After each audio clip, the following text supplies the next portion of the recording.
political strategist and Steinhauser Strategies partner, Brendan Steinhauser, is with us. Brendan, good morning. How are you?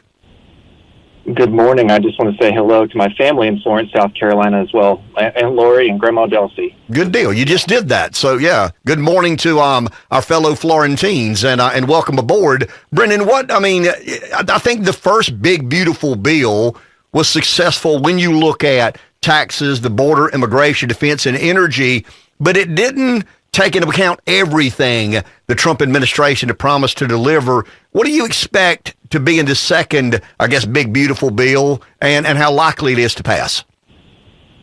Yeah, I think the first one big, beautiful bill did have a lot of wins, making the 2017 tax cuts permanent, passing the no taxes on tips and overtime pay, money for rural hospitals, Medicaid reform. There was a lot of good stuff in there. I think they'll continue some of those policies going forward.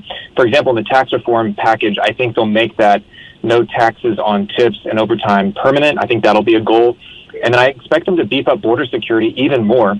We've seen this administration have just an incredible win on border security, almost overnight, securing the southern border. So I think you're going to see more effort to support our Border Patrol and ICE officers and more funding for the wall.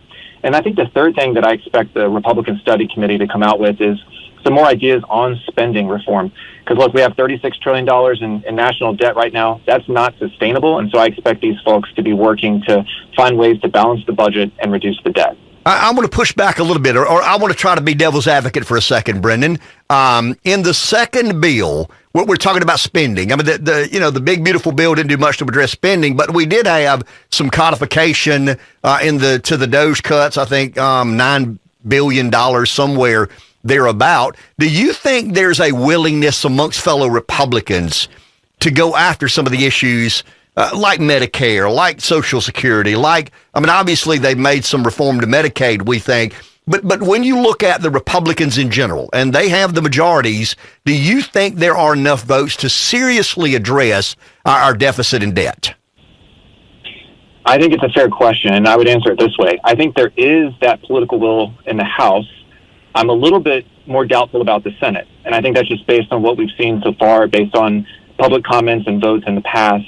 But I do think in the House, where the Republican Study Committee is, I think there's more of an appetite for that, to reform those programs, whether you're looking at the Speaker himself all the way down to the backbencher congressmen who are holding out on spending reform. I do think the Senate has really been kind of the obstacle there.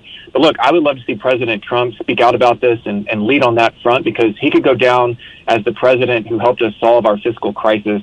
And I would love for him to be able to do that. And so hopefully he'll weigh in on this and help us get there. And I think that if Trump doesn't do it, it's going to be hard to address, because he's the leader of the movement and he's not running for re-election.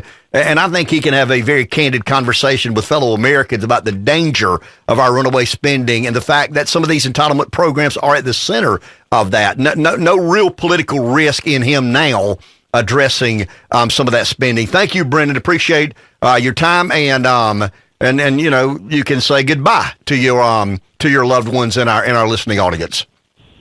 Yeah, well, thanks for having me on the show. Always good to speak with you guys. And yeah, God bless Grandma Delcy and Aunt Lori, who just celebrated her 60th birthday. There you go. Double shout out. Thank you, Brendan. Have a good day.